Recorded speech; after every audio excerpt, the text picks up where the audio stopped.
कौन लोग थे जो बाबा साहब भीमराव अंबेडकर का अपमान करने वाले थे?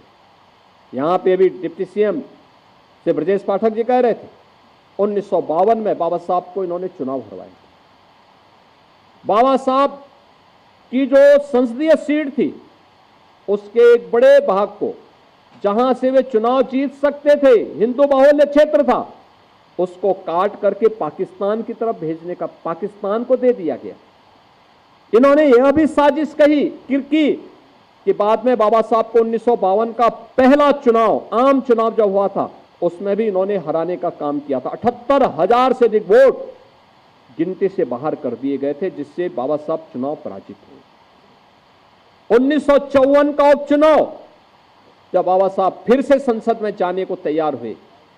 तब भी इन्होंने बाबा साहब को संसद में जाने से रोकने के लिए उनके निजी सहायक को तोड़ करके, काजोलकर को तोड़ करके उन्हें उनके खिलाफ लड़ाया और स्वयं उस समय के प्रधानमंत्री पंडित नेहरू स्वयं बाबा साहब के खिलाफ प्रचार के लिए गए और उन्हें फिर से वहां परास्त करवाया। अंततः बाबा साहब के लिए पुणे की सीट हिंदू महासभा के एक सदस्य ने छोड़ी और फिर बाबा साहब फिर संसद में जा पाए। बहनों और भाइयों, ये कांग्रेस या समाजवादी पार्टी ये हमेशा देश तोड़क तत्वों के साथ खड़ी रही है। संविधान के प्रियम्बल में तक इन्होंने संशोधन कर दिया। अभी हम लोगों ने पिछले सत्र में प्रत्येक सदस्य को संविधान की मूल प्रति, जो 26 नवंबर 1949 को बाबा साहब ने संविधान का मसौदा तैयार करते समय संविधान सभा को सौंपा था, उस संविधान की मूल प्रति, जिसमें बाबा साहब के हस्ताक्षर भी हैं, मसौदा समिति के अन्य सदस्यों के हस्ताक्षर हैं, वह प्रति हमने सभी माननीय सदस्यों को, विधानसभा और विधान परिषद के सभी सदस्यों को सौंपी थी, भेंट की थी। और इसलिए भेंट की थी कि हर सदस्य इस बात को समझ सके कि वास्तव में संविधान के मूल में क्या है,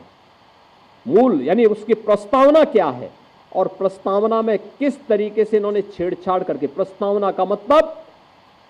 उस ग्रंथ की आत्मा के साथ ही इन्होंने खिलवाड़ करने का काम किया और एक खिलवाड़ भी कांग्रेस ने किया। यानी पहले बाबा साहब को चुनाव हरवाया, बाबा साहब के स्वर्गवास होने पर, उनके महापरिनिर्वाण होने पर उन्हें दिल्ली में अंतिम संस्कार नहीं करने दिया गया, उनका स्मारक कांग्रेस ने नहीं बनने दिया और बाद में 1976 में देश के संविधान में ही, उसकी प्रस्तावना में ही संशोधन करके